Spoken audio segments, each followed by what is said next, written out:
कि जब हम स्मरण कर रहे हैं तो हमारे मन के भीतर भाव कैसे हैं, हमारे मन के भीतर जो है भाव कैसे उमड़ते हैं। एक स्मरण है जो हम महज विधि के रूप में करते हैं। वह विधि है सुबह उठ के स्मरण करना है, जब समय मिले स्मरण करना है, अधिक से अधिक स्मरण करना है। तो विधि के तौर पर हम स्मरण करते हैं। तो क्योंकि महज विधि के तौर पर हम स्मरण कर रहे हैं तो मन में किसी प्रकार की भावना अर्थात हमारे को परमेश्वर के दर्शन हो जाए, हमें परमेश्वर का वियोग है, हमें कब सौभाग्य मिलेगा कि हम भी श्री चक्रधर स्वामी जी को देख पाएंगे। तो इस तरह की भावना हमारे मन में नहीं उपजती, हम महज स्मरण के तौर पे स्मरण करते रहते हैं। आप भी महसूस करते होंगे अपने जीवन में कि माला तो हम हाथ में ले लेते हैं और मन के भी चलते रहते हैं, उंगलियां भी चलती रहती हैं, लेकिन कोई कोमल भावना भीतर उपजती, उभरती महसूस नहीं होती। तो वो भावना जो है जब नहीं होती तो उसको कहते हैं कोरडा पुरुष स्मरण, कि हम जो है एक तरह से समझो कोरे भाव से, कोरापन है, विधि मात्र के लिए स्मरण कर रहे हैं। तो ऐसे पुरुष जो स्मरण करते हैं, ऐसे पुरुषों को कहा कोरडे पुरुष स्मरण, रूखा सूखा स्मरण, रूखे भाव से। लेकिन कुछ सौभाग्यशाली जीव ऐसे होते हैं कि वो स्मरण करने बैठते हैं और उसी समय उनका ध्यान परमेश्वर में लग जाता है, उनकी श्री मूर्ति में खो जाता है और उनके मन में परमेश्वर से मिलने की तड़पाहट, आतुरता उभर आती है। लगता है कि परमेश्वर यहीं होकर गए और हम उनके दर्शन ना कर सके, हम उनके दर्शन नहीं कर सके। तो हम तो वियोग में जीवन जी रहे हैं। ये वियोग की घड़ियां कब समाप्त होंगी?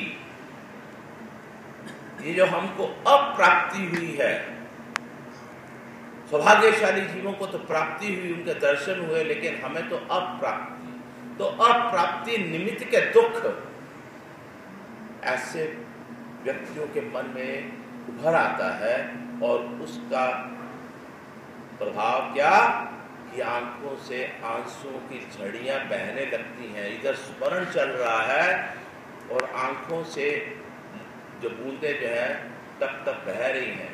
जब हम देखते हैं ऐसे पुरुषों को कि किस प्रकार से इनके भीतर एक लालसा जगी हुई है कि हमें परमेश्वर के दर्शन हो जाए, तो ऐसे पुरुष को कहा जाता है ओले पुरुष। इन लोगों का स्मरण कहलाता है ओले पुरुष स्मरण, कि मन में अप्राप्ति का भाव है, मन में विछोह है और मन में इच्छा है कि कैसे हम प्राप्त कर पाए उस परमेश्वर का सन्निधान, पुनर्संबंधी हो जाए। सन्निधान नहीं मिलता तो पुनर्संबंध के हम पात्र बन जाए।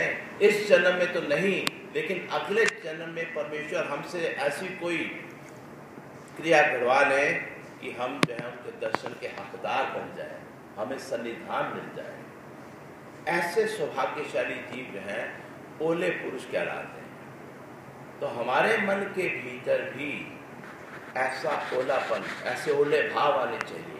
रूखा स्मरण नहीं करो। कहते हैं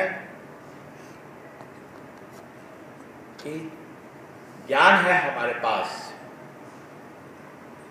और स्मरण नहीं है तो ज्ञान रूखा सूखा है। ये बात आप ध्यान कर लीजिए, बड़े महत्व की बात है। ज्ञान हमने पढ़ लिया पुस्तकों से, ग्रंथों से, गुरुजनों के पास बैठकर, लेकिन स्मरण नहीं किया, वो ज्ञान रूखा ज्ञान, ऊपर ऊपर का ज्ञान है, वो ज्ञान भीतर नहीं उतरता। स्मरण के बिना ज्ञान अधूरा है, और ऐसे ही दुख के बिना स्मरण अधूरा है। ये तीनों चीजें हमारे जीवन में आनी चाहिए अगर हम परमेश्वर से जुड़ना चाहते हैं। कल ही बात हो रही थी कि स्मरण जो है एक तरह की सीढ़ी है। तो स्मरण कैसे है सीढ़ी परमेश्वर तक पहुंचने की? उसमें दुख, चतुर्विध दुख का विधान है कि हमारे भीतर जो है आर्तता आए।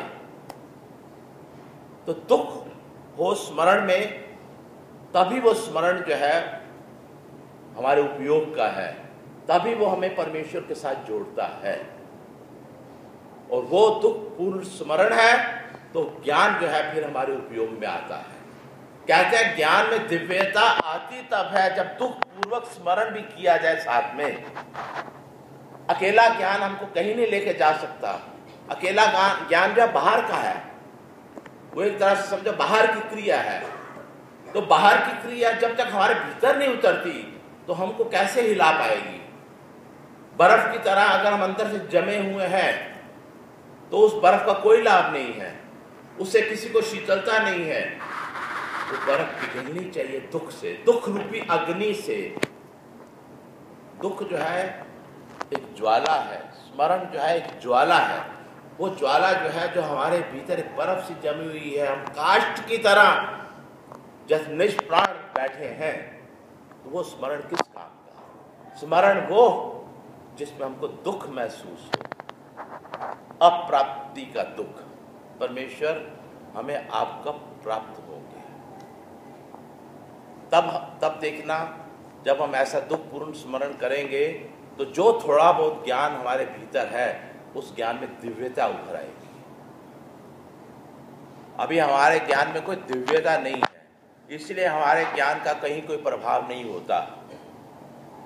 एक रूखा सूखा ज्ञानी ना अपने लिए और ना किसी के लिए किसी लाभ का है। ठीक है, उसको शास्त्र ज्ञान है, पर स्मरण उसके भीतर उतरना चाहिए। ये हम सब के लिए सबक है।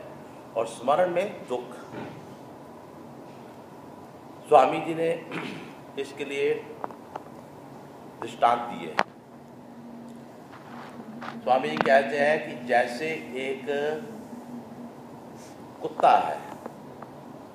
स्वामी जी ने जो दृष्टांत दिए बड़े अपने जीवन के इर्द गिर्द के पदार्थों को, जीवों को देख कर दिए, जो हमको सहज समझ भी आ सके।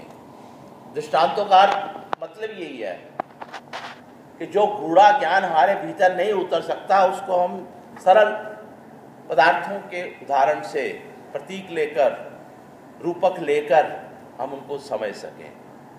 तो भगवान जी क्या कह रहे हैं